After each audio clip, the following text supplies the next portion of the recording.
Sunday afternoon to all the fathers. Once again, happy Father's Day. We had such a nice lunch, delicious menu. I overate. I just realized that. So if I fell off, just take care of me. But with that said, how was the lunch? Yeah? We must thank you for the kitchen team, the volunteers, and the kitchen Rajbhog. So now as we settle in, typically Sunday afternoon, nice meal, an afternoon session. What a deadly combination, right? But the panelists and the speakers, they've promised to make this very interesting session, which will keep us all awake and alert. Let me now introduce the moderator of this panel, Biren Gandhi. Along with him, I would also invite the remaining panel members, Jonathan Granoff, Badri Narayanji, and Manoj Gupta, to make the way to the stage. Biren Gandhi is the founder and CEO of Speak to IoT and Smart India. Speak to IoT's mission is to provide a simple, secure, and universal voice AI platform to allow touchless control of anything. And Smart India is a product company providing voice-enabled hardware and mobile app solution which connects everything through voice. Biren is a Silicon Valley veteran and industry thought leader with over 20 years in the industry. He has been an angel investor, a mentor, advisor to various businesses and non-profit entities, and a passionate speaker. We will experience some of the passion today. Some of his favorite topics are digital transformation, IoT, voice AI, human race's future with Gen AI, and technology of traditions. Biren has extensive experience in leadership positions at Cisco, Zynga, Facebook, before he started his own ventures. Biren is a BAPS volunteer and a dedicated community builder who has authored a book called Leadership Off the Pedestal: How Ordinary People Can Lead Extraordinarily.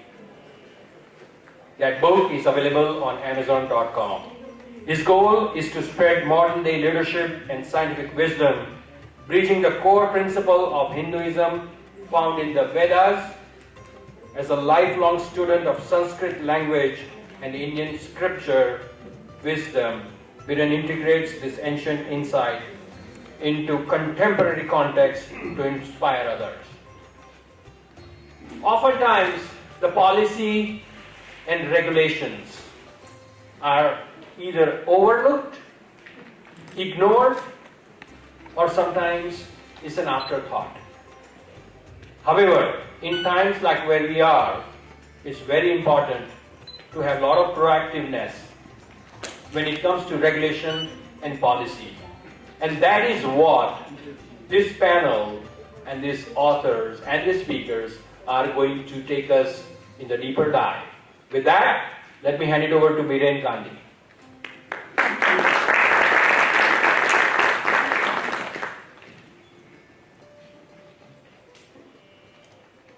Thank you, Ketan. Namaste, everyone. And welcome to the last plenary session of this entire fabulous conference. Yesterday night when we were discussing, we named this session as the exit session or the exit panel. It's the last session before the concluding finale, and we are all going to enjoy it fully.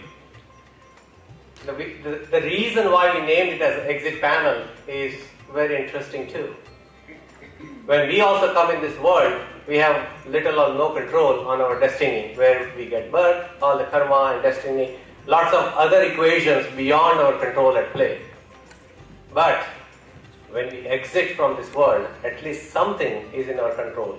The life choices we make along the way, those decide what would be our exit.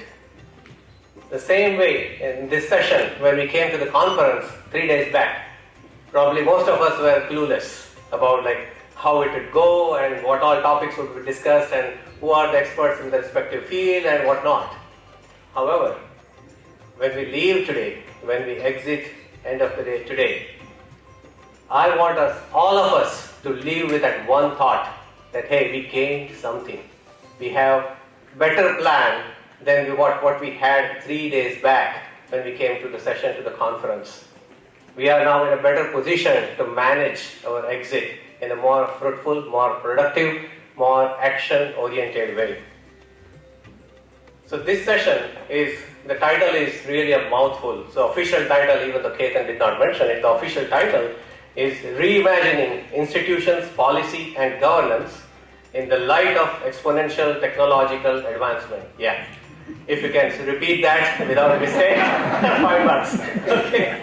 But whoever thought of this subject is really kudos to that person, individual or set of individuals who thought about this title. Very, very interesting and compelling title of the session. Let's break it down and understand the topic first so that we can dive deeper into the interesting conversation subsequently. First part is reimagining. What does it mean? What does it say? It's we are imagining again. It has been imagined in the past, but not sufficient. It's not enough. It's not done yet. So we have to redo the things again and again and again. So this is an opportunity for us to reimagine what it could be. Second part, these 3 pillars: institutions, policy, and governance. These are the pillars for any sustainable change in the ecosystem, in human civilization, in the whole human ancestry over the decades, millennia, and centuries. The third part, the third pillar of the topic says exponential technological advancement. The reason why we are all here is all this digital disruptions, digital technology is happening around us, and I'm partly to blame. As Ketan introduced, I worked on Facebook in the very early days, in the forming infancy stage. In fact, the social media initiative, we worked on it in 2005-2006 timeframe, and that became Facebook and Instagram and Zynga and whatnot later on. So partly it's a revolution that I was humbled to be part of. A lot of learning, both positive and negative. So same way, we need to keep on learning a lot from our prior experiences and make better choices in the future. So how do these 3 components work together? How they are interwoven together? One is reimagining institutions, governance and policies. And second part is the exponential technological developments. So let's try to learn together as part of our session today. And since it's an afternoon session, at least let's be charged up. Let's understand the why first. As a lot of people say, start with why. We need to have that clarity in our minds that why are we here? What do we want to achieve? What do we want to gain out of this session? If we are not clear on that, it's easy to fall asleep. It's very easy to get bored. If we are clear on our why, then we'll be able to fully enjoy the session. So the goal is, what's our role as individuals, as part of or belonging to many other institutions, organizations? What's our role in this in execution of many ideas that we have gathered in this conference? What's our role in taking them forward? What's our role in building this beautiful, digitally borderless world ahead? So with those thoughts, let's dive in this great panel, and let me invite our first speaker, Jonathan Granoff. Jonathan, let me introduce you first. He is an excellent speaker, and we are so proud for him to be with us today. So Jonathan is the president of Global Security Institute, permanent observer to the United Nations of the International Anti-Corruption Academy, and representative to the UN of the World Summits of Nobel Peace Laureates. An international lawyer and a former professor of international law, recipient of the 2020 Lifetime Achievement Award of International Law Section of the American Bar Association, and senior advisor to its Committee on National Security. He is also a fellow and trustee of the World Academy of Art and Science, and recipient of numerous awards such as the Arthur Armitage Distinguished Alumni Award and Rutgers University School of Law and Distinguished Alumni Award for Vassar College 2023. Mr. Granoff is the award-winning screenwriter of the Constitution, the document that gave birth to a nation, and also is a prolific scholar and author. Featured guest and expert commentator on hundreds of radio and television programs, and testified as an expert before US Congress, parliaments of UK and Canada and the United Nations. So we are truly blessed with an international luminary among us. He was nominated for the Nobel Peace Prize in 2014 as well. So let's welcome Jonathan. This is you.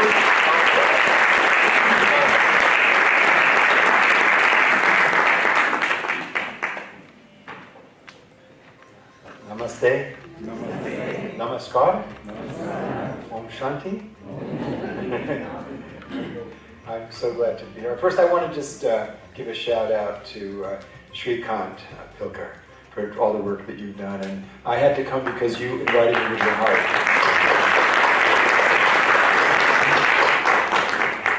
We are the first generation of human beings that have to decide whether we'll be the last because of our capacity to influence the natural world. We built weapons that are able to end civilization in an afternoon. And if 200 years ago someone had said, let's figure out how to privilege institutions that'll melt the polar ice cap, change the Gulf Stream, put our third lung, the phytoplankton, at risk, and develop a technology that can actually enter into people's thought patterns and control their values, their definition of self, and their stories about themselves. People would have said that's completely impossible. We didn't have the ability to do it, and no one even imagined it. And we sort of backed into this situation without asking why. And so this introduction on the subject of why I find very, very compelling. And I had the privilege of having an essay that the government of India sponsored a book called Imagining Tomorrow at the Millennium that went out to all of the heads of state of the world, the permanent representatives of the UN and the foreign ministers. And I have the last essay, and it's called The Forgotten Why. Right? And it was so interesting what you said. And so it began with a poem measuring the cells, the blood, the bones, the skin, the body, the house, the nation, the country, the planet, the solar system, the Milky Way, infinite planets, galaxies. Will we understand the meaning? Will we understand soul? Will we understand love? Will we understand consciousness? We've forgotten why. And Dharma is all about why. Dharma is all about realizing what it is to be human and what is our duty here. Without it, you have art about art, art without beauty. Without it, you have philosophy, philosophy about philosophies is what taught in our universities, not about the pursuit of truth. You have medicine without healing, just dealing with symptoms. You have religion without love and transcendence, just rites, rituals, dogmas, and practices. You have financial systems not focused on producing goods and services, just producing capital for wealth. And most absurd is you have weapons. The more you perfect the weapon, the less security you get. Nuclear weapons. So I was thinking, well, what is this new invention of AI? Can it help us? Or is it just, does it relieve us of the obligation to bring the why to the endeavor of modernity? So I came across an article in the New York Times last week.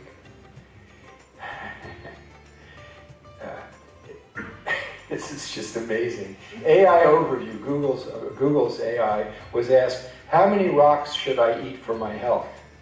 And it said,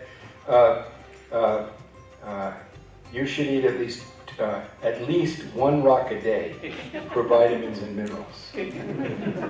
Because it was unable to distinguish between an article in The Onion and the New England Journal of Medicine. So I wanted to give AI, another chance. So I asked AI, what does Krishna tell us about the highest value in the Bhagavad Gita? And I want to share that with you because I think this is essential for the why and how of bringing Dharma into the endeavor of modernity. This is AI. In the Bhagavad Gita, Krishna speaks of love as a powerful force that can lead one to deep connection with the divine. He emphasizes the importance of selfless love and devotion to God, known as bhakti, as a way to attain spiritual liberation and ultimate happiness. Krishna also teaches that love should be expressed through actions and service to others as a way to create harmony and unity in the world. Ultimately, Krishna teaches that true love is unconditional, eternal, and transcends all earthly boundaries. So you can see that within this tool of producing language, you can find complete madness, complete insanity. Eat a rock a day? I mean, it's crazy. It lacks common sense. It lacks any sense. It certainly lacks conscience. It certainly lacks values. It's just a very, very sophisticated word processor, or the externalization of the symbolic processes of the human being called the mind. And in no place in the Mahabharata, in no place in any of the teachings of the great spiritual traditions of sages, prophets, wise people, has anyone ever said, follow the mind. Always follow the values that come from the heart. Now, are the values of Dharma Hindu, or are they values that are universal? So I want to make the case first and foremost, since this is a conference about Dharma, that Dharma is universal. The Mahabharata lays it out straight out, clear as a bell. This is the sum of Dharma. Do not unto others that which would cause you pain if done to you. Can you find this in any other traditions? Christianity. All things whatsoever you would that men should do to you, do you so even to them. Confucianism. Do not unto others what you do not want them to do to you. Islam. No one of you is a believer until he wants for others what he wants for himself. Judaism. What is hateful to you, do not do to your fellow man. This is the law. This is the Dharma. All the rest is commentary. In other words, if we get the ethics right in applying any of these technologies, all the rest will follow. And I found it in every single tradition because it is part of the architecture of being human. It doesn't come from scripture. It comes from the very heartbeat. Krishna never says, I'm found in every scripture. He says, I'm found in every human being. I'm found in all lives. So of course the Dharma would be universal. And that's why it's important in this day and age in which another very important guidepost, compass point, seed thought of today goes back thousands of years. It's over the Parliament of India. The world is one family. This has always been a spiritual admonition of the wise, of all traditions, just as I pointed out. But what's unique in this moment in history is this spiritual admonition has now become a practical necessity in governance.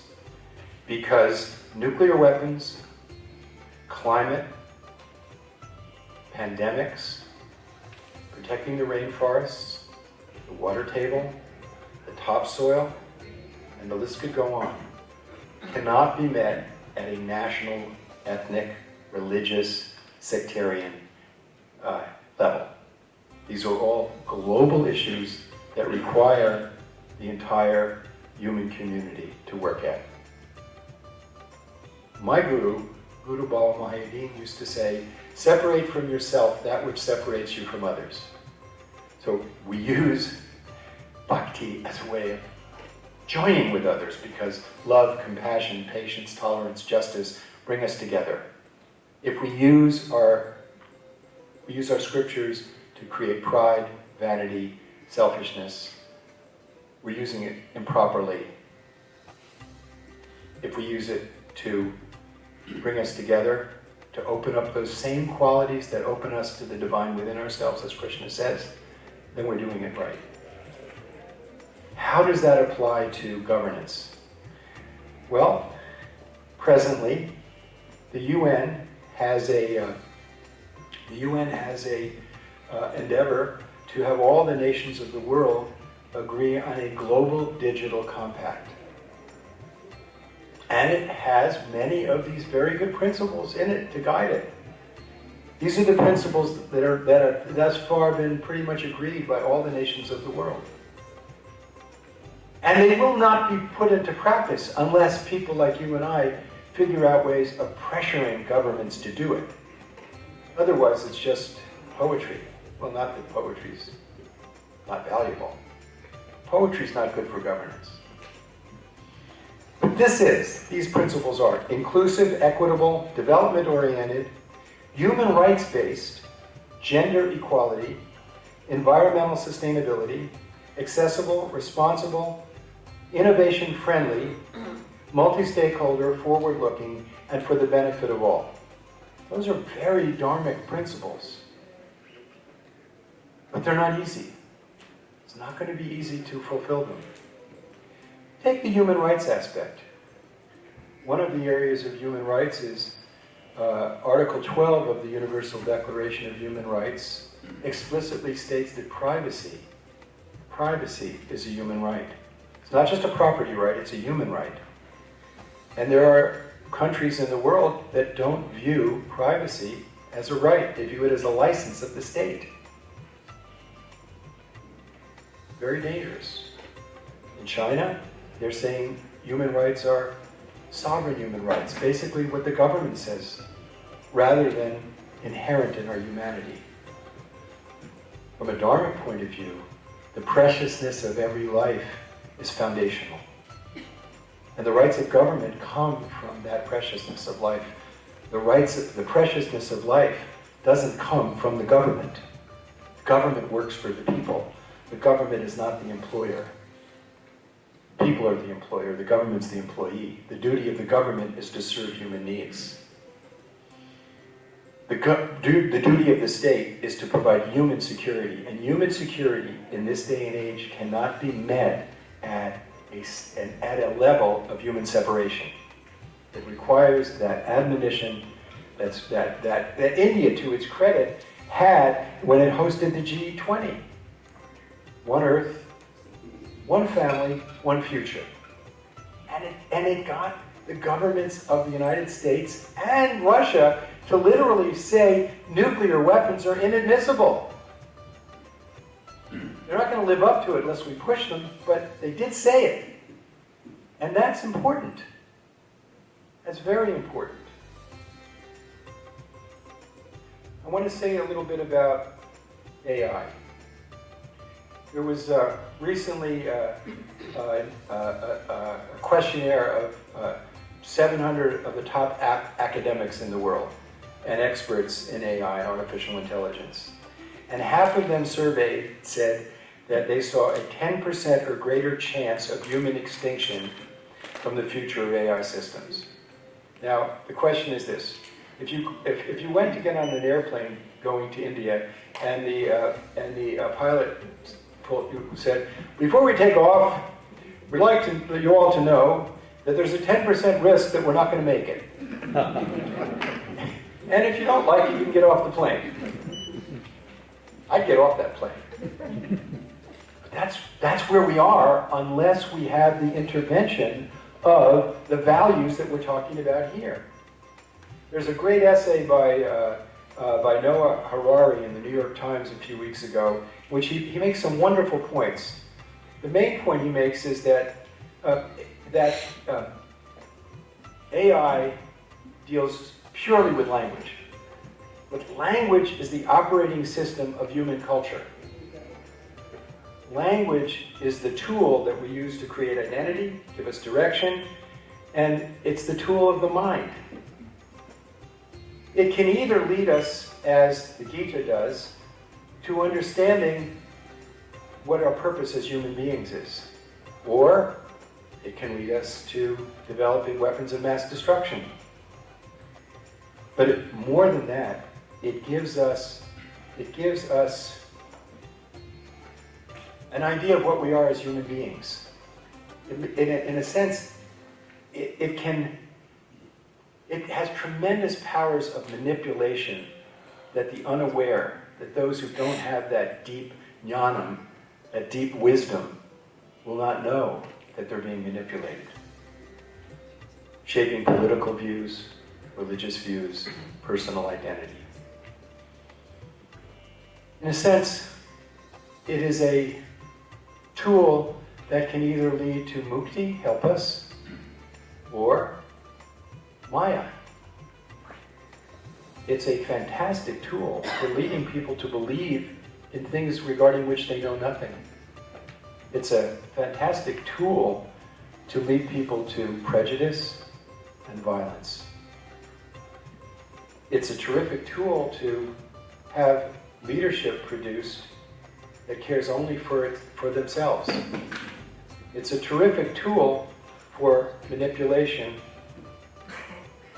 Presently, this tool, the two major driving guides of it are commerce, which is legitimate, and military, the state. Perfectly legitimate institutions. Commerce can galvanize selfishness for the common good by helping produce goods and services that we all need. Nothing wrong with that. And we need guard dogs, but we don't let guard dogs run the household. What's not at the table presently, it's not at the table to deal with these 17th century institutions. Both of modern capitalism was created in the 17th century in Holland to give individuals moral agency as part of the Protestant Revolution, the reformation of Europe. And the modern state was created in 1648 for the purpose of separating two narratives, two language models, one Protestant, one Catholic, from slaughtering each other in Central Europe.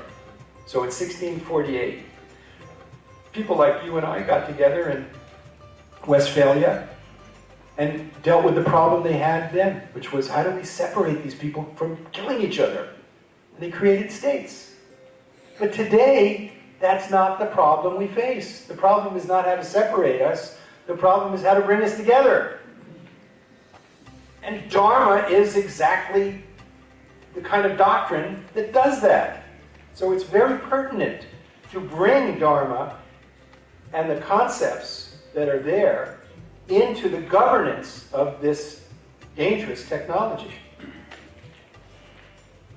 Because it gives God-like, not God-divine, God, not real, God-like powers need to be matched with commensurate responsibility and control. Then, and only then, can we realize the benefits of this new technology.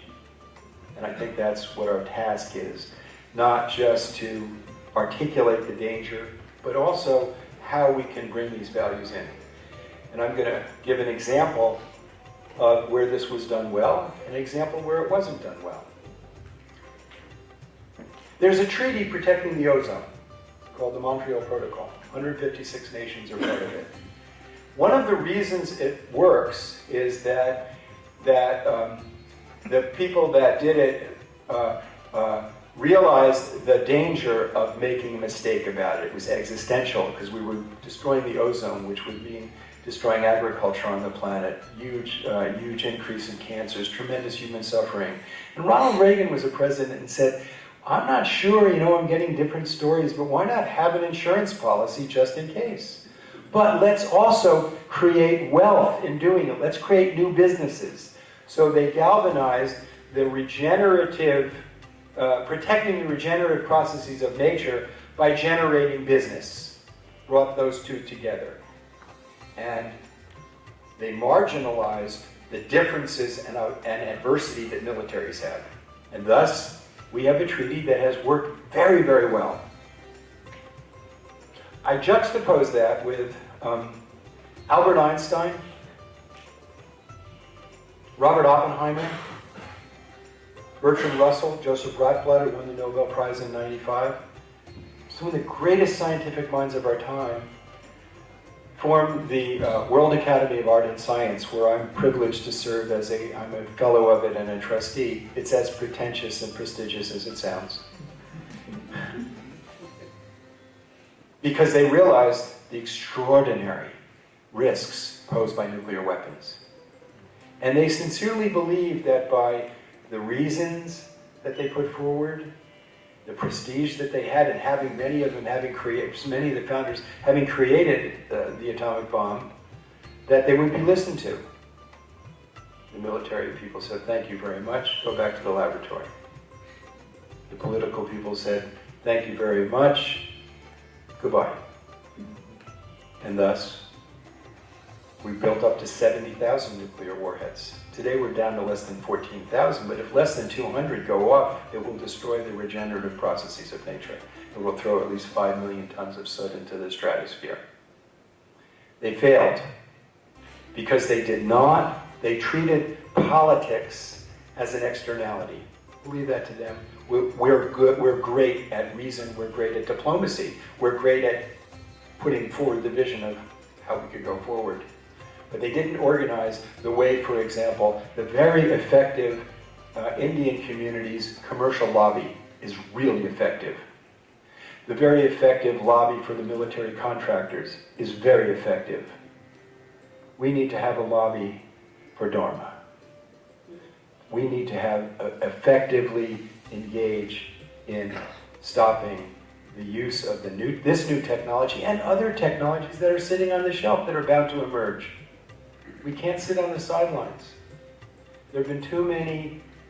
We've been very lucky. With nuclear weapons, we've been very lucky. I'll just give a few examples. On November 9th, 1979, the US military command saw 200, our computers showed 200 Soviet missiles coming at us, and then 2,000. And there was high alert. It turned out that a senator was at the command and control, and one of the soldiers there was trying to show how responsible we were, and he put the training tape that showed a full-scale launch by our adversary into the wrong computer. We almost blew up the world. June 31st, 1980, there was a computer chip that malfunctioned and that showed 200 Soviet missiles attacking the United States. Thank God somebody said, let's call the radar facilities. At that moment. It's really quite astonishing. In September 1983, the command and control of the then Soviet Union showed a full-scale United States attack. The Colonel Stanislav Petrov, who was there, he was a computer scientist. And he didn't pass this information up the command and control because he knew that 11,000 nuclear warheads would be launched. I asked him in a documentary some Norwegians did, what gave you the courage to do that? And he said, I was a computer engineer. I knew computers can make mistakes. And God told me he didn't want the world to end. But my superiors, they didn't know whether to reward me for saving the world or punish me for violating my protocols. But what really bothered them was I believed in God. I could go on. Yeltsin, in January of 1995, a weather satellite was launched off the coast of Norway. The command and control of Russia was told about this. It didn't go up the command and control to the president. He had 8 minutes to decide whether this was going to be a high-altitude nuclear explosion that would fry their command and control. He had 8 minutes to decide. Imagine if he was drunk. And he said, the reason that I didn't do anything is that I knew Bill Clinton. In every one of the instances, Ronald Reagan said, 6 minutes to decide how to respond to a blip on a radar scope or a computer, and decide whether to unleash Armageddon. How could anyone apply reason in that time limit? One of the problems of AI is that it speeds things up. And it will privilege people who... That's what happens. The technology of an institution will privilege people that use it well. And it privileges people who think in a reductionist way, in a quick way, and decisively. Exactly what we don't want in dealing with weapons of mass destruction. And no one's talking about this. No one's talking about how do we back off? How do we slow things down? How do we make sure that the human element is always guiding it and making sure that it doesn't produce illusory worlds for our next generation, for our youth? It doesn't allow governments to spoof other governments and produce leadership who are dangerous to that society, which we can see in the United States right now. That doesn't produce ethnic and religious violence. The genocide in Rwanda was done just with radio. Imagine what social media will do in the hands of the next generation of dictators. So we're in a moment in history that's unique. And I'll come back to this, the admonition of the wise to see the human family as one, to learn to love one another, and the practical necessity of this, the practical necessity, have converged as never before. As never before.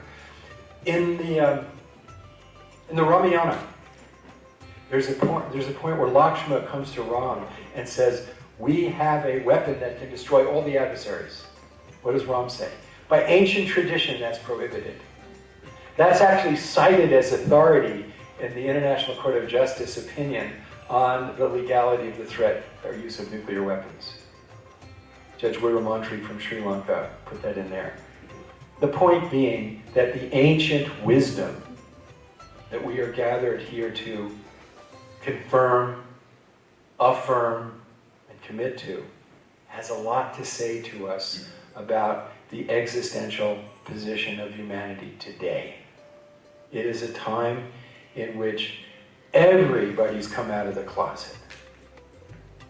Have the people who really believe in Krishna's love and the Dharma that we're committed to, have we come out? We have to come out.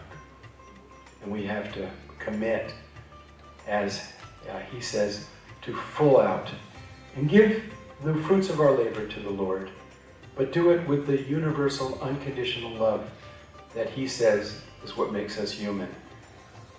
May that be our guidepost, and with God's grace, may we succeed. Thank you.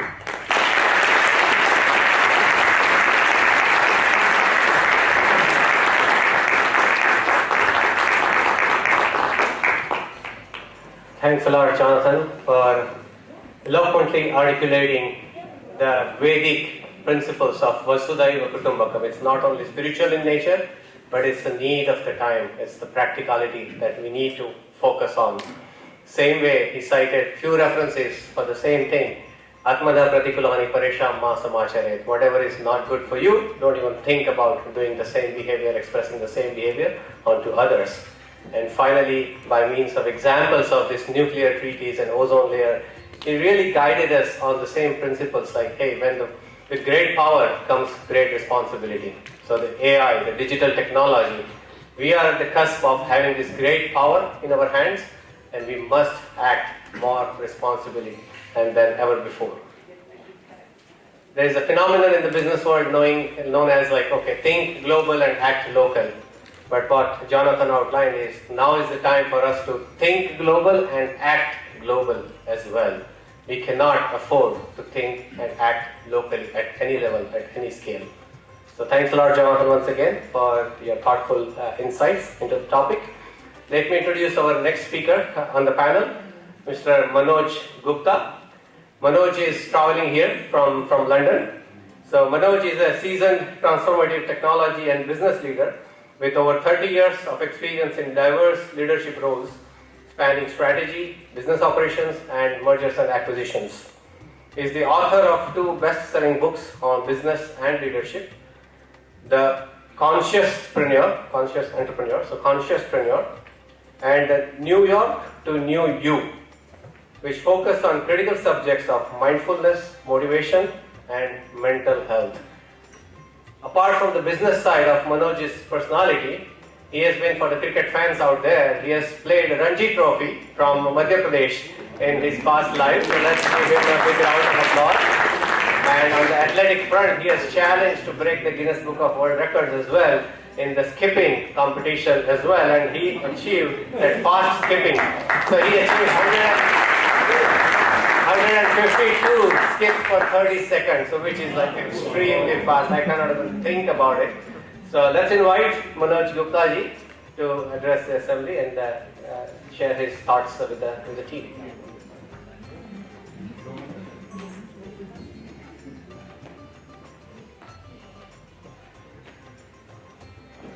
Namaste.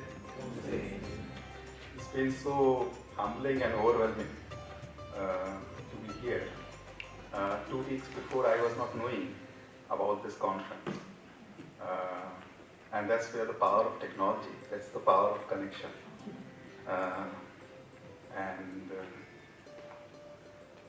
As I've been in corporate world for over 30 years, you know, the conferences are a very common thing, but and the conferences with collective minds with huge knowledge. Oh, am I audible better? Okay. And collective, you know, the conferences with collective knowledge under one roof is also pretty common, right? Something which is more over here, which I experienced, is more than knowledge. It is the collective shared wisdom. It is the energy, and the energy flowing with grace. I would like to thank Shrikant ji.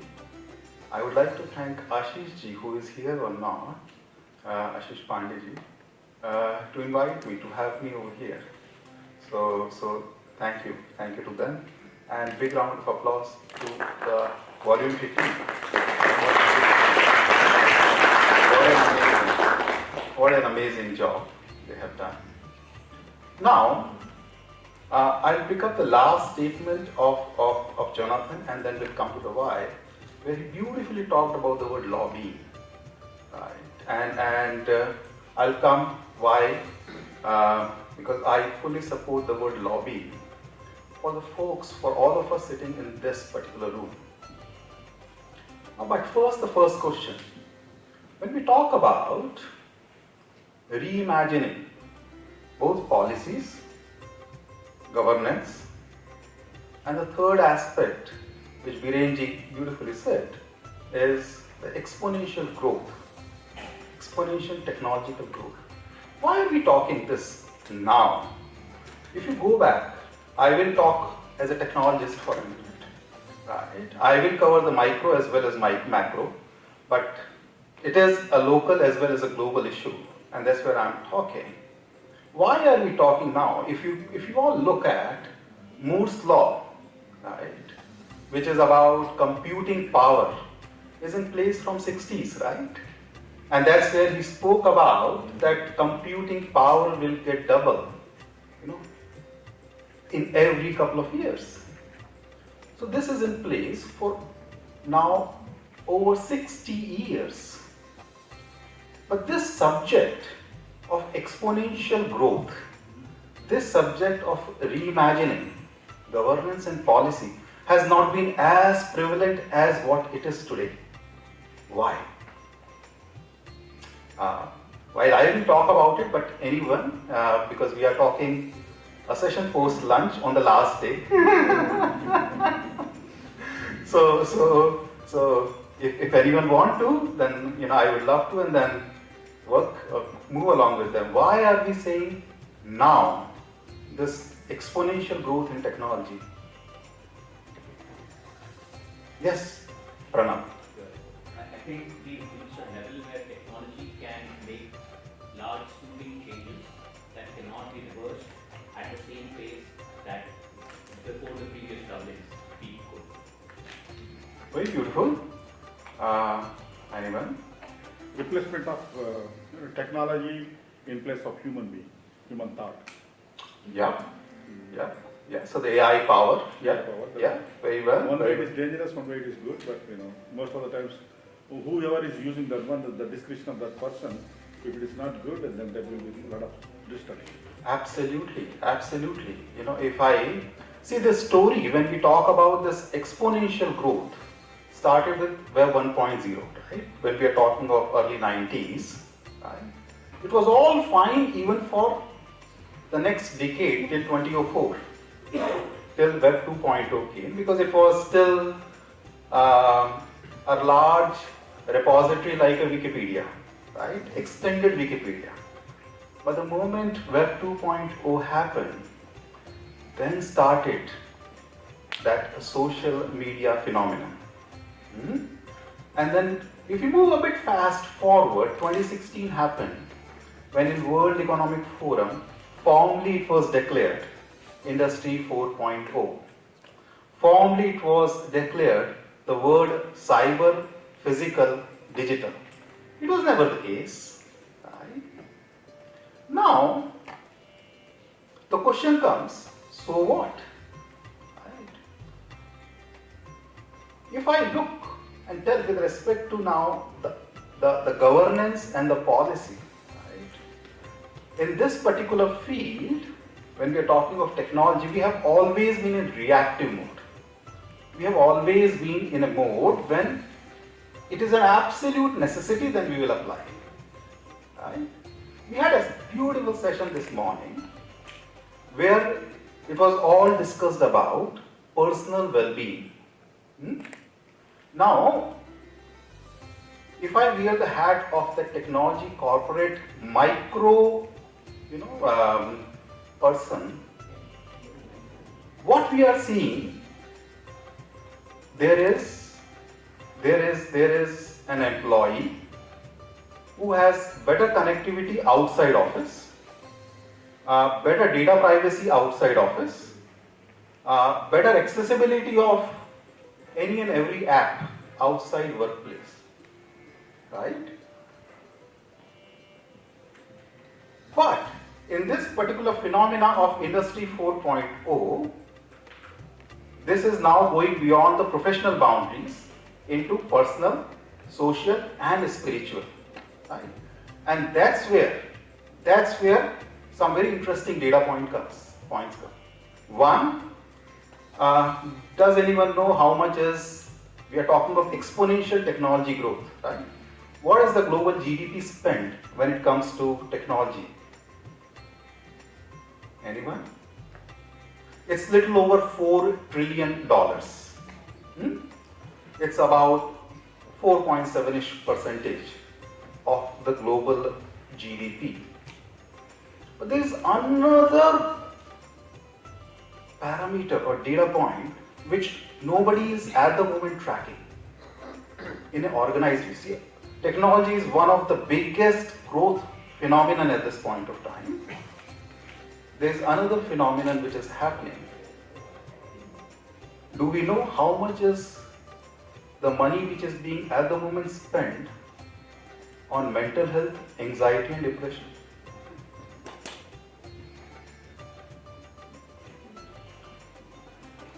If I share the number, you will be surprised. That is over $9 trillion.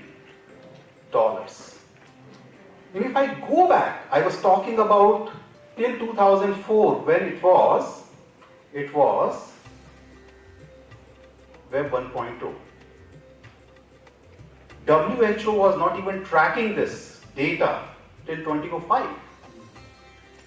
So you can consider how insignificant this issue was. And today, this data is in the range of over 9 trillion.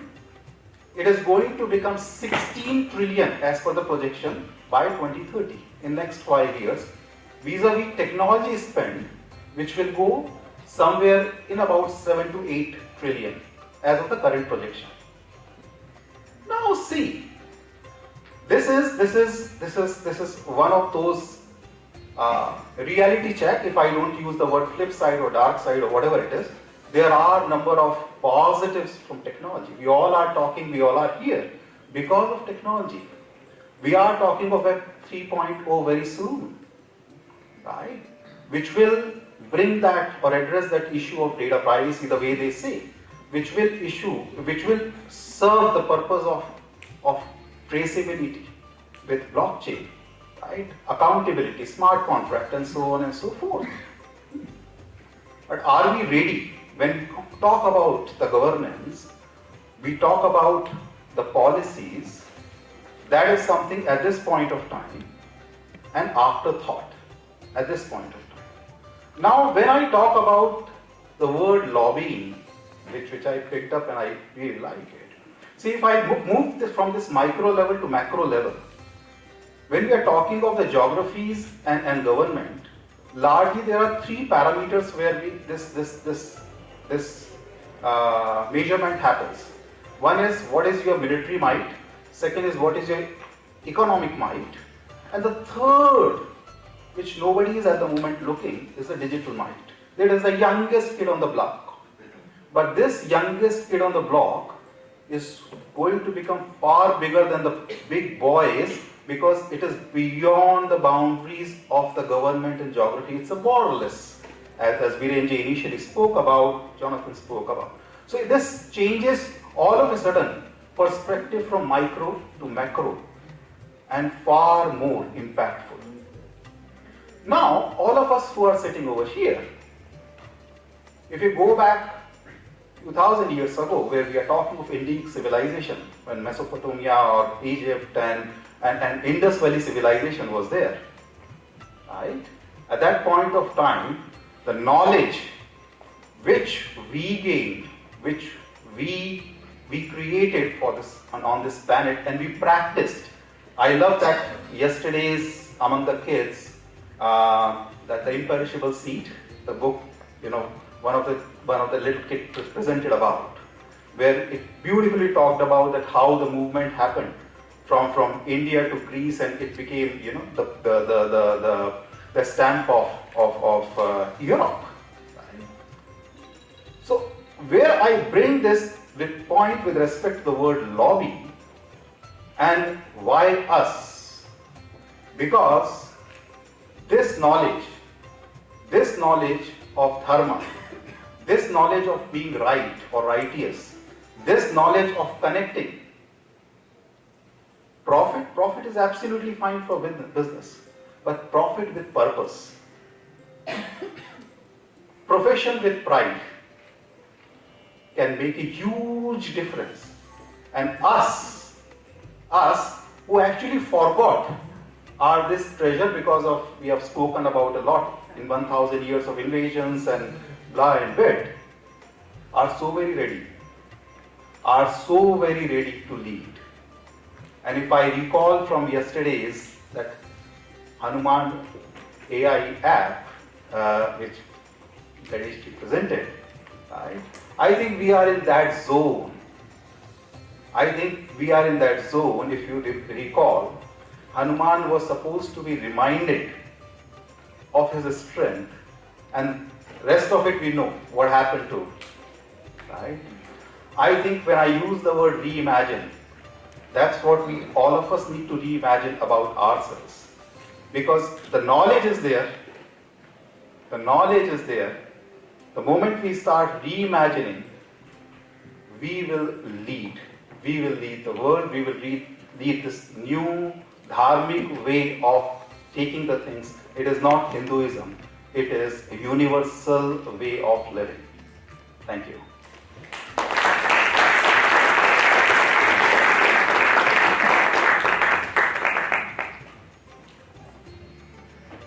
Thanks a lot, Manojji, for explaining and briefly giving us a corporate perspective on the dharma and the digital phenomenon, with a clear example of like profit with purpose. And towards the end, he also mentioned Hanumanji's things, like we are all having that latent, that inner potential to do great things, but we are looking for some external stimulus, some spark from outside, some reminder from outside from time to time to unleash the energies and the full potentials that we all possess. With that, let me introduce our next speaker here, Dr. Badri Narayanan Gopalakrishnan. Dr. Badri Narayanan Gopalakrishnan is an economist working to analyze a wide range of economic, mainly international trade, disruptive technologies, environmental, energy, labor and public health policies. So big time into policies. He has informed the process of decision making in several major economic policies such as free trade agreements, technology regulations. He also serves on the Niti Aayog, the government of India, as a fellow wherein he headed the verticals of trade and commerce, strategic economic dialogue, international cooperation, and Vision India 2047. Badriji simultaneously holds several affiliations, affiliate courtesy faculty member with University of Washington, Seattle, Oregon State University and Boston College, non-resident senior fellow with European Center for International Political Economy, Brussels, and Center for Social and Economic Progress, and which was formerly known as Bookings India, New Delhi. He has published over 150 papers, several op-eds, and 10 books. On the personal side, Badriji's company, known as Infinite Sum Modeling, that is coming for a very powerful Vedic wisdom. So zero-sum game is a very well-known corporate term that you win, I lose, or you lose, I win. Right? One person loses, one person wins. But the way he has named his company is based on the scriptural verse, Purnamadah Purnamidam Purnat Purnamudachyate Purnaste Purnamadaya Purnameva Vashishyate. So Infinite Sum Modeling, that's the name of his company. So let's welcome Dr. Badri Narayanan.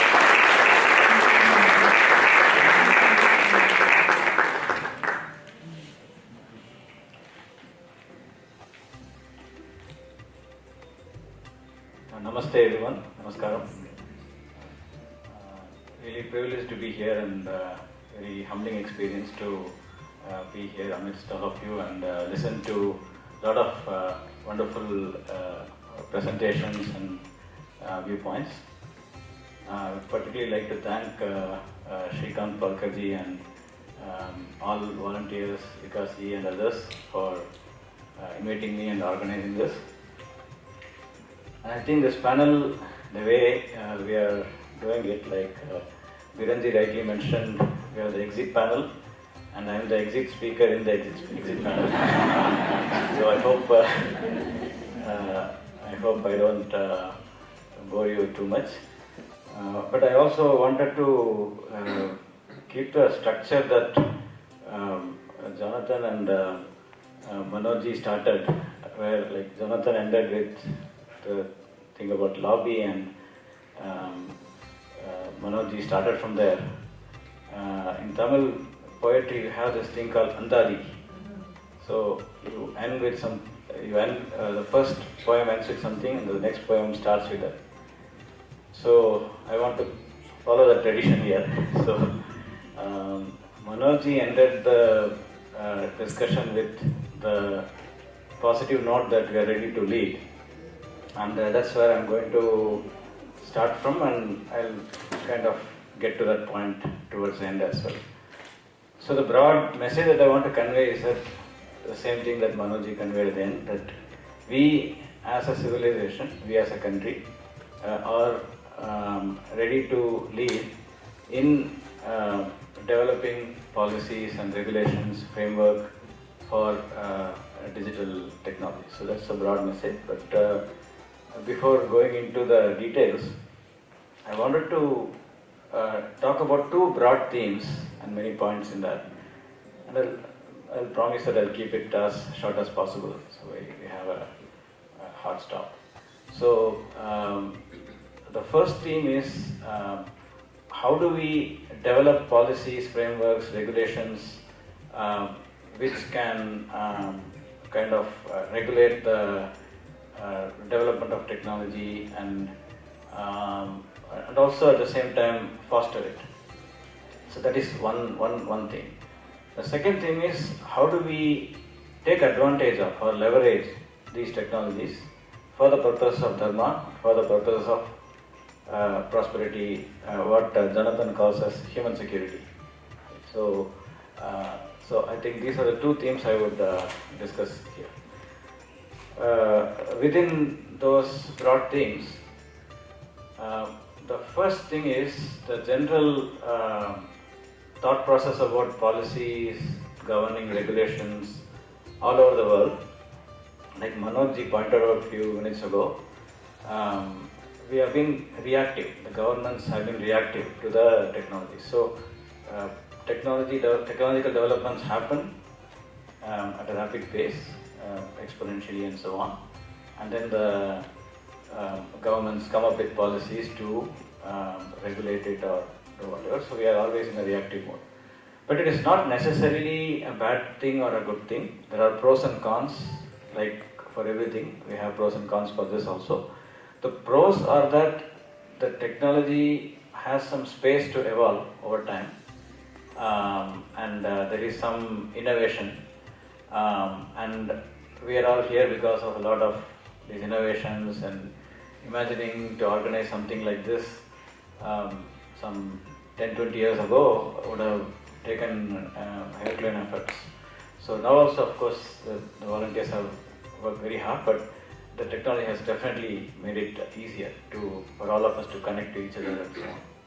So there are a lot of pros like that, and from an economic standpoint, there have been a lot of cost reductions, there have been a lot of efficiency improvements, and so on. And of course, you can keep talking about the digital divide, so where some people are deprived of these things and so on. That is very true. But at the same time, like in the previous panel, things Hanaji mentioned about the fact that this digital technologies are now available in every nook and corner, even the rural areas, the poorest of the poor have access to these things. So, so there is an element of prosperity and access to information, or democratizing access to information and so on. So these are very typical terms that we use in business and even in policy. So these are all positive things. But the cons, of course, are that there is a risk of cyber threats, cyber security threats, and again, even economists like one of my colleagues from Boston College, Paul Romer, the Nobel laureate. So he recently mentioned that the kind of activities that are happening in AI space nowadays, particularly in the startups, in the new investments and so on, they're kind of similar to what happened a few years ago in terms of the crypto crash bubble and so on. So there have been a lot of pros, but there are also a lot of hype there. And hype is one thing. The threats I told you, cyber security threats are there, and more importantly, there is this. Again, Paul Romer also mentioned about this. With Gen AI and so on, we can get into really dangerous things, like a lot of untruths can be positioned as truths. So this can actually, we already see a lot of narratives being peddled against dharma, defaming and so on. A lot of things happen, and the most dangerous thing is that they happen in a way that people think that is a fact. So when you get something from ChatGPT, you think it's fact. And I think Jonathan mentioned about the rock example. Right? So there is so much danger there. So these are the cons. So that's why I think we have to think of a framework, a policy framework, a governance framework, which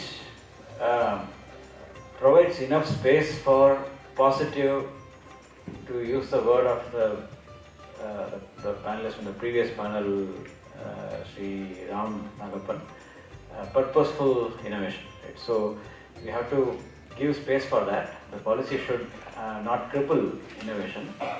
And there I would say, I can probably take the liberty of talking about some of the colleagues in the European Commission or European Union. They have come up with really strong regulations, like related to privacy and Digital Markets Act and so on. And these regulations have ensured that there is not a lot of large-scale innovation happening there. But here in this country we have the opposite. So it is very limited regulation when it comes to digital technologies, and there is no nobody no big organization that worries about privacy of people and a lot of threats and so on. So we have these two extremes that are happening, the EU model and the American model. And I think, coming back to the point I mentioned in the beginning, So we as a civilization, we can find the balance. We can come up with a way in which we can regulate in a way that the innovation is not crippled, the benefit for the masses, prosperity angle is encouraged, but at the same time, the negatives are also taken care of. So basically, it's like an optimization problem. Many of us here with background in engineering and economics and operations research and so on. Basically, you have to minimize the negatives and maximize the positives. So that's how the framework should be. In this context, if we again turn towards Dharma and look at some of the Dharmic texts we have, look at Arthashastra or Tirukural, which is as much of a Dharmic text as any other Sanskrit text as well. So if you look at all these texts, there are a bunch of important learnings that you can get from them. One is that there has been a narrative that is developed in the, I would say, since the 1940s, 50s, 60s by certain economists that the Indic way of thinking or our civilizational thinking is against materialism or against artha, which is contradictory because artha is an important part of our scriptures and our dharma.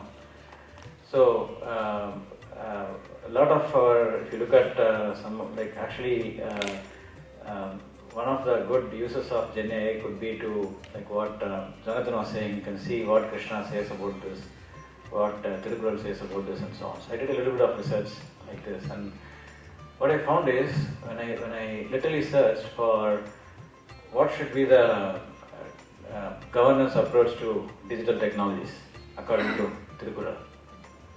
Then I got a bunch of answers and some specific Tirukurals. I don't want to get into the details because of time. But broadly the thing was that the governance has to be objective. It has to take into account multiple perspectives, multiple viewpoints, multiple outcomes, multiple trajectories, possibilities that can happen. And it has to look at who is proposing what. It's not just objective, but also it depends on the Purusha, the person who is, or the set of people who are doing this. And then you have to come up with a decision. Furthermore, it is also mentioned that artha is an important goal of governance.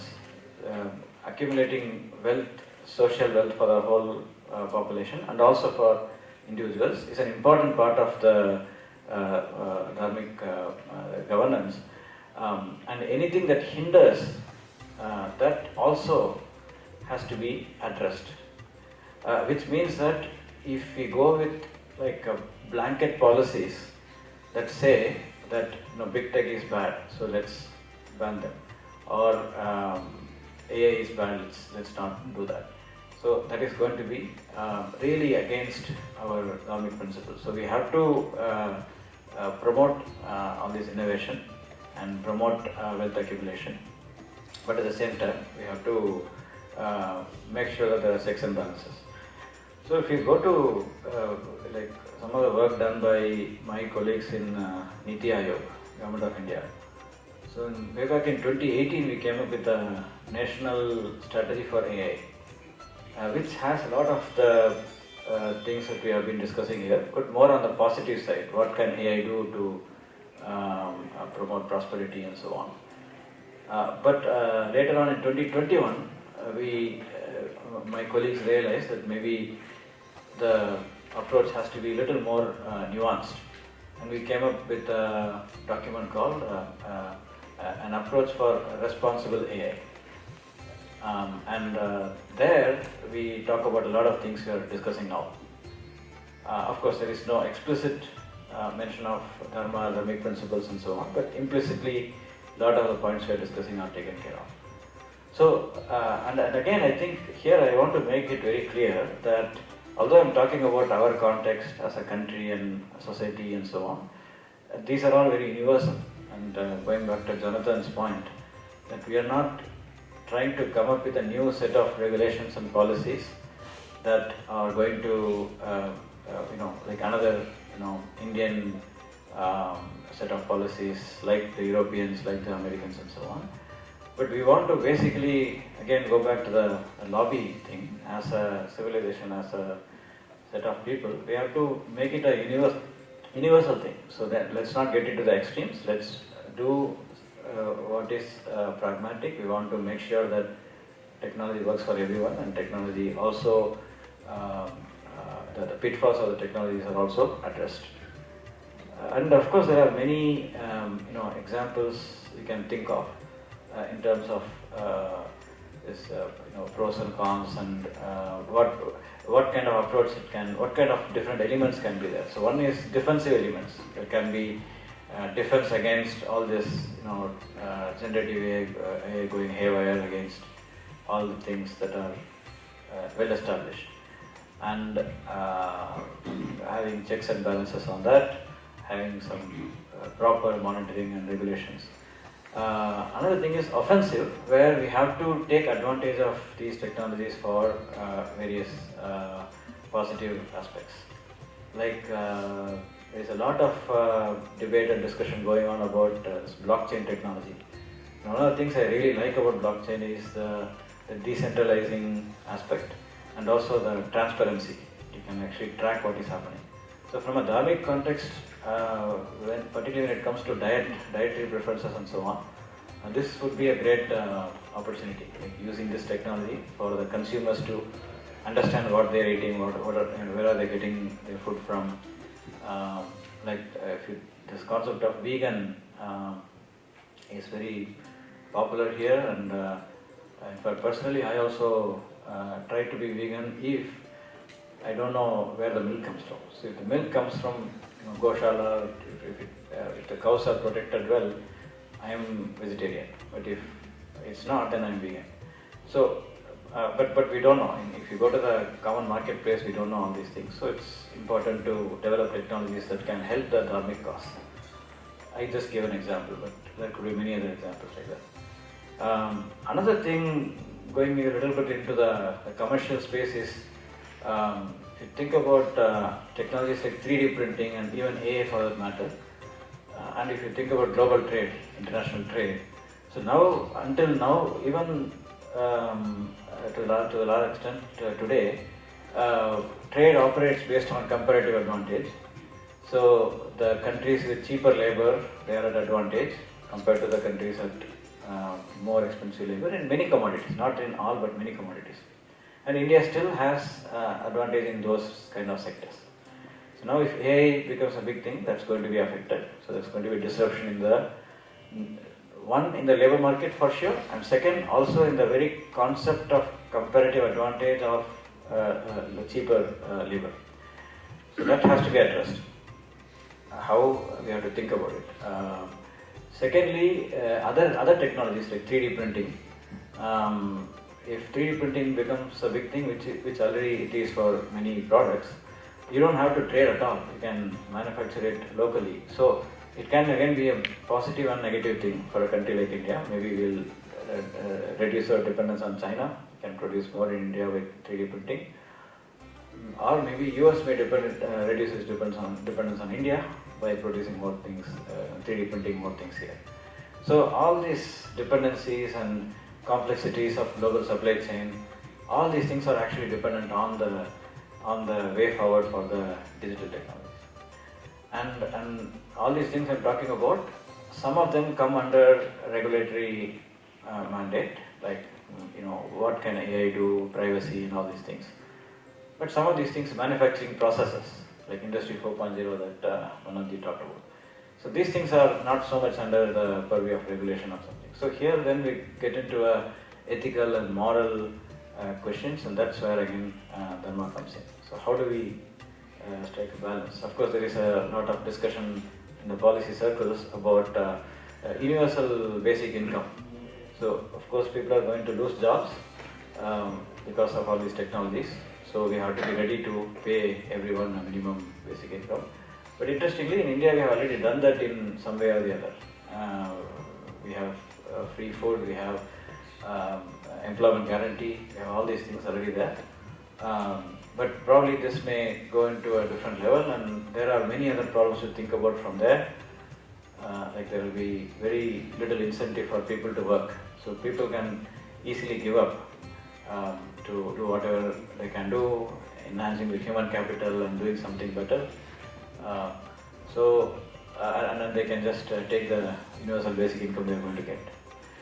So again, all these are foods for thought.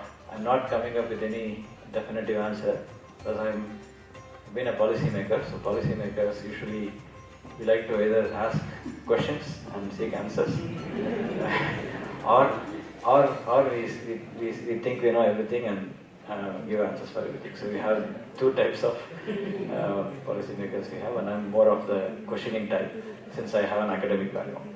So thank you very much once again. Dhanyavad.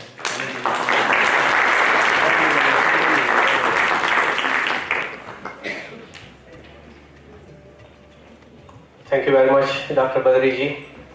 He explained very well by example of earth, the importance of earth. Earth is not bad. So Hindu Sanatan Dharma scriptures, they've always mentioned like Dharma, Artha, Kam and Moksha. So if the earth and Kam are always in the middle, so they've explained like if earth and Kam are like a flowing rivers, then Dharma and Moksha, they are the banks of that rivers. Always within the bounds of Dharma and Moksha, you need to do your daily activities. So Dr. Badriji explained us very well with multitude of examples, and especially giving examples of US versus EU. What to regulate, what not to regulate. Sometimes over-regulation becomes a pain point and it's a hindrance to the innovation, versus no regulation sometimes like puts the genie out of the bottle. So that brings us to more of how the human evolution took place over years. If we look at the ancient history about humanity, we were like nomads, we were a nowhere generation. We did not have homes, like we were just wandering around the face of the earth, hunter-gatherers and all. So nothing, no homes. So from nowhere generation, we became then a somewhere generation. We started going into the farmings, into agriculture, into kind of making shelters and homes and all those things. So from nowhere, we came to somewhere generation. Then with this digital innovation, we became everywhere generation. Like we could just go anywhere, everywhere in the world and conduct our business, conduct our daily life. And as we saw in COVID and post-COVID times, we became anywhere generation as well. You could work from anywhere remotely and we were talking about like just before this session, like in the COVID people were putting like the top like nice blazer and all official and the bottoms you can imagine, right? So we became this anywhere generation with this remote working and all. And more recently this whole social media and the Gen AI and the new technology is making us elsewhere generation. So people might be physically in there, but they are emotionally, intellectually, mentally, psychologically, they are elsewhere. They are on the WhatsApp, on Instagram, wherever they are, not sure where they are, but they could be elsewhere. So from nowhere to somewhere to everywhere to anywhere to elsewhere, but from nowhere, eventually we need to come to now here. So from nowhere to now here, so let's come back into the room and open the floor for some quick questions before the break. So here's the warning. Since your questions are the only way between our session and your break, so make your questions real crisp. I would request the volunteers to pass on the mic. So make your questions real quick. Preferably 30 seconds or less.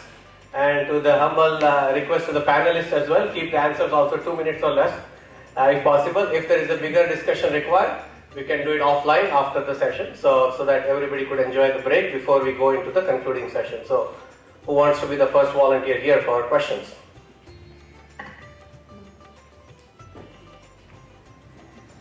Elvin.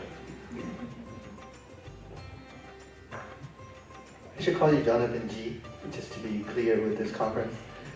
What do you think the role of UN could be in this AI? You talked about nuclear, but we're digital age kind of thing, so especially these kind of what even the Arabs will call general technology, these world-changing kind of things.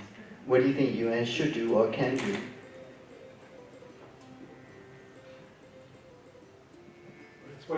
What it's doing, the Secretary General has convened a panel of experts to figure out what they can do. Because AI, to deal with AI. But as to the Global Commons, there's presently negotiations on a convention to protect the oceans. very serious. We all depend on the health of the oceans. It's where our third lung comes from. If I lose a lung, or if you lose a lung, you'll survive. So can I.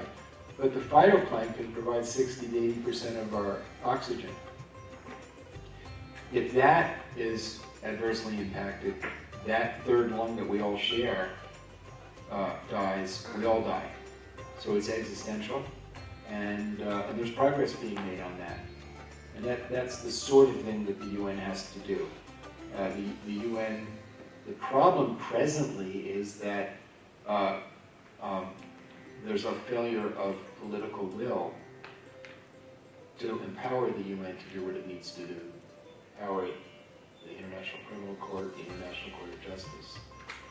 But the diplomats are coming up with fantastic solutions to many of these issues. And the problem is that the political class domestically in most of the major countries is unaware of what the UN can and must do. But on AI, presently, it's in the stage of developing guidelines, and I laid out the principles that they're trying to do.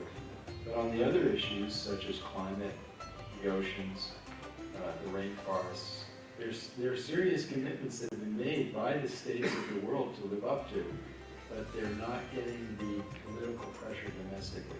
So it's not a problem so much of the UN, it's a problem with the general public. And the diplomats, it's really kind of extraordinary.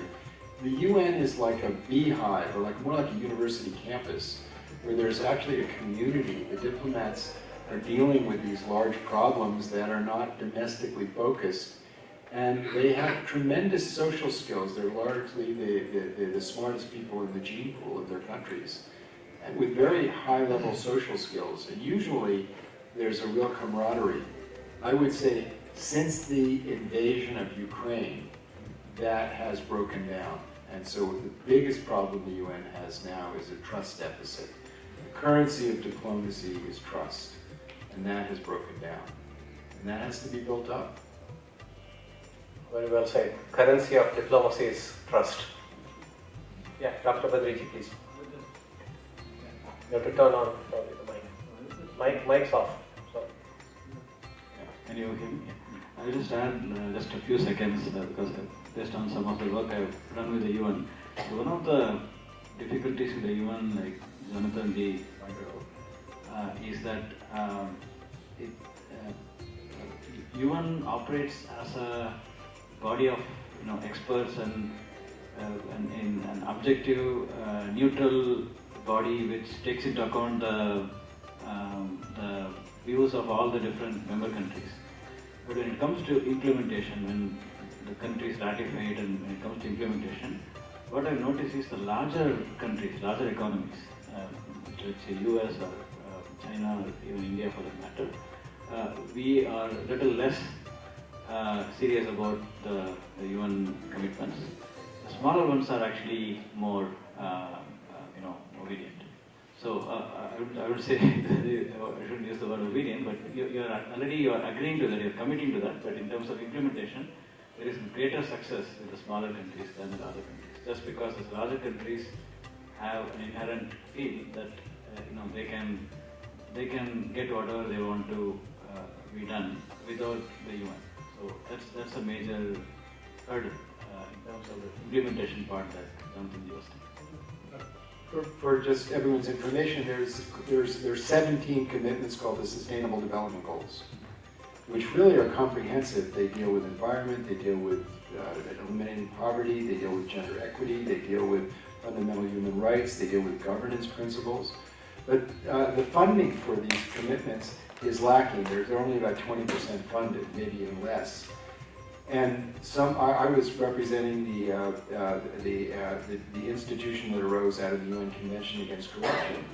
So I was highlighting that there's $2 to $4 trillion taken from the productive economies of the world by tax evasion, tax avoidance, human trafficking, all these horrific things.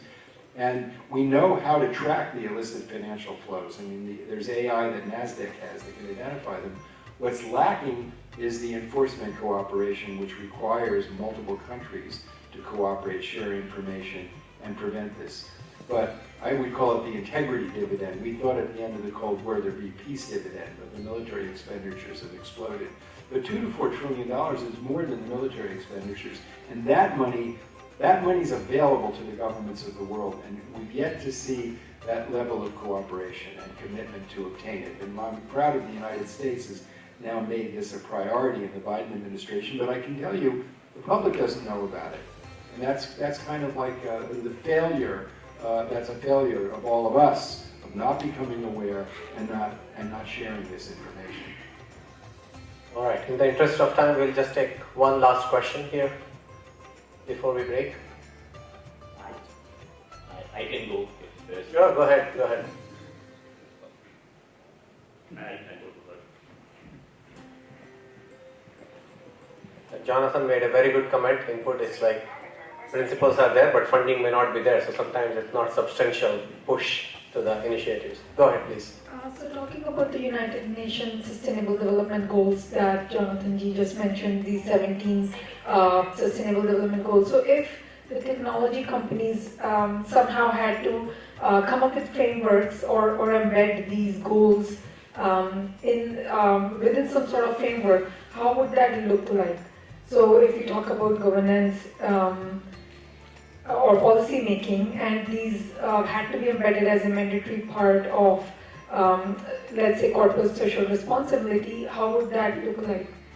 And it's open to any one of you who can add in there, because I feel like that's more like a dharma kind of thing that UN is trying to instill or kind of like give guidelines for. Yeah.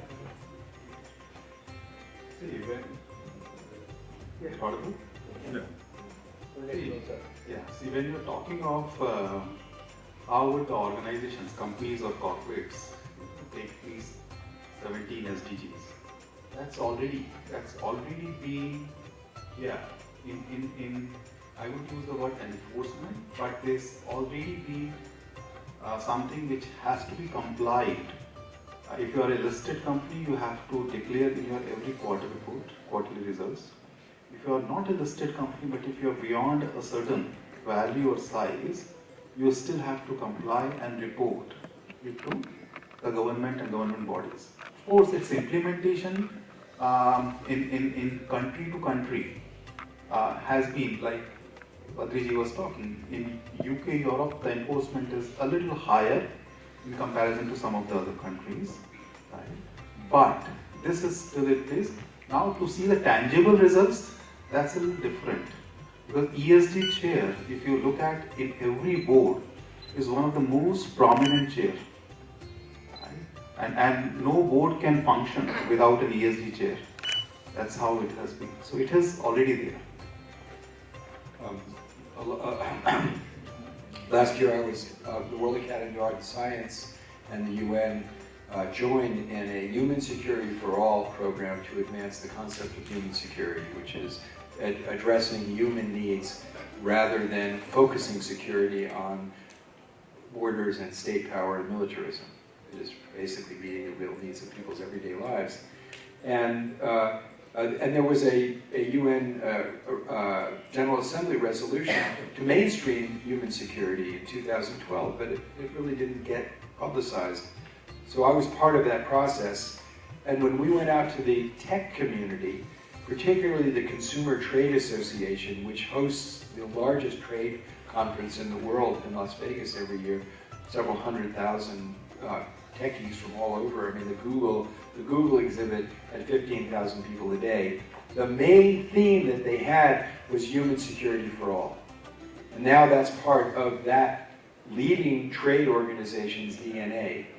And they gave awards, they had competition of companies that were committed to meeting human security guidelines. So for example, the John Deere company won the award last year because they decided to go fully electric and also to develop technologies to reduce pesticides rather than spray everywhere, just being able to spray much dramatically limit pesticide use. So it takes time for these things to filter into the commercial community. But I think the biggest issue is the power of ideas. We're treating the global commons as a resource as a property. And part of Western property law comes from Roman law, which is one of the rights of property is the right to destroy things. Like I have a house, I don't have to give it to my kids. I can burn it down. I have a car, I can just trash it. Well, that idea of property for the global commons is so against Dharma. The regenerative processes of nature belong to God. And we don't have a right to have an unlimited property right to the climate, to the oceans, to the rainforests. These things are not just our property. We don't own the planet. And that is a shift that I think the UN is instrumental in creating a culture, a global culture of responsibility to the planet. And I know that we're ending, and I want to just end with one takeaway, because we already have the emphasis that we have to find ways of organizing these values to impact the uses of technology, particularly commerce. But I would reduce it to this: love people. Krishna says, "I'm in all people." Love people, use things. Never love things and use people. Very nicely said. So, as we all know, every Indian is a philosopher, right? Generally, it's in our blood. We can tell all those things about like what everybody should do except ourselves. So, the only outcome, I think, the biggest outcome for this entire conference and particularly of this session is, I think, there will be guidelines, there will be norms, there will be regulatory frameworks, there will be policies, procedures, all those things. But where does the buck stop eventually? Where? Everybody raise their right hand, and pat their back. Yes, that's the person where the buck stops. Actually, that's the individual. So even like we have all the infrastructure in the world, ultimately it's our responsibility. It's individual responsibility that we need to fulfill. And so, with that, let's sing along together. Again, patting ourselves in the back. The buck stops here. The duty is mine. Take the lead and act. Dharma will shine. Dharma will shine. And all these learnings will end with the prayer. So it's a new beginning for all of us. So typically we sing the shlok Om Sahana Bhavatu, but this is our collective learning, our collaborative learning together. So let's sing that shlok in that spirit of learning together, taking the action together, starting with individuals. Let's do it, sing it together. Om Sahana Bhavatu, Sahanau Bhunaktu, Sahaviryam Karvavahai, Tejasvinavitamastu Ma Vidvishavahai. Om Shanti, Shanti, Shanti. Dhanyavad and Namaste. Please stay tuned for a couple of housekeeping announcements. Thank you.